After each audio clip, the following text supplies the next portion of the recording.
አንዴ ነብዩላህ ሱለይማን ቤታቸው ቁጭ ብለው ከአንድ ግለሰብ ጋር እየተጨዋወቱ ያለ አንድ እንግዳ ገባ።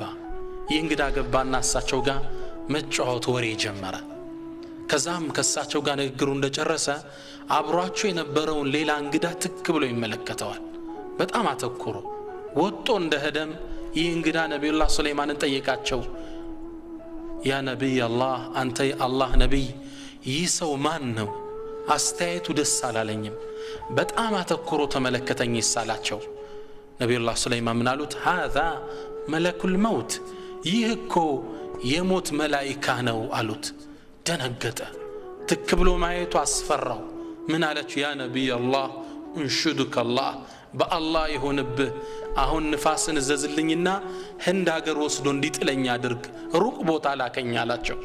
ነብዩላህ ሱለይማን አላህ Subhanahu Wa Ta'ala ከሰጣቸው አንድ ስጦታ ውስጥ አልጋቸው ላይ ቁጭ ይሉና ወንበራቸው ላይ ንፋስ በግማሽ ቀን የወር መንገድ ተወስዳቸው ነበር።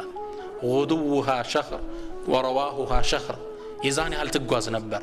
ሸኙት። ይህን ሰው ህንድ ሀገር ወስደው ጣሉት። ጧት ነበረ የመለከል መውት መጥቶ ይህን ሰው ያየው። በበነጋው ጧት ሲመጣ መለከል መውት ወደ ነብዩላህ ሱለይማን ጠየቁት።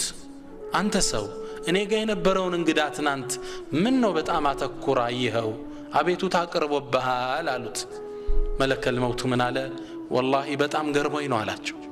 ምነዋ አላሁ Subhanahu Wa Ta'ala ይህን ሰው ከሰዓት ህንድ ሀገር ከተወሰነ ቦታ ላይ ሩሑን እንዳወስደው ታዝዤ ነበረ። አንተ ጋር ሳየው አሁን እንዴት ህንድ ሀገር ድረስ በየትኛው መጓጓዣ ሄዶ ነው የሚደርሰው ብዬ ሐሳብ ውስጥ ነበርኩ። ተገርሜ ያየሁት ለዛ ነው። ህንድም ሀገር ከሰዓት ሰህድ ይህ ሰው ቁጭ ብሎ እየተጠባበቀኝ ነበር። ሩሑን ይዤው መጣሁ። ላ ኢላሃ ኢላላህ ቁል በላቸው አንተ ሙሐመድ ኢነ ልመውተ አለዚ ተፍሩነ ምን፣ ያ የምትሸሹት ሞት ፈኢነሁ ሙላቂኩም፣ ያገኛችኋል። የትም ቦታ እንሂድ ቦታው የታወቀ ነው።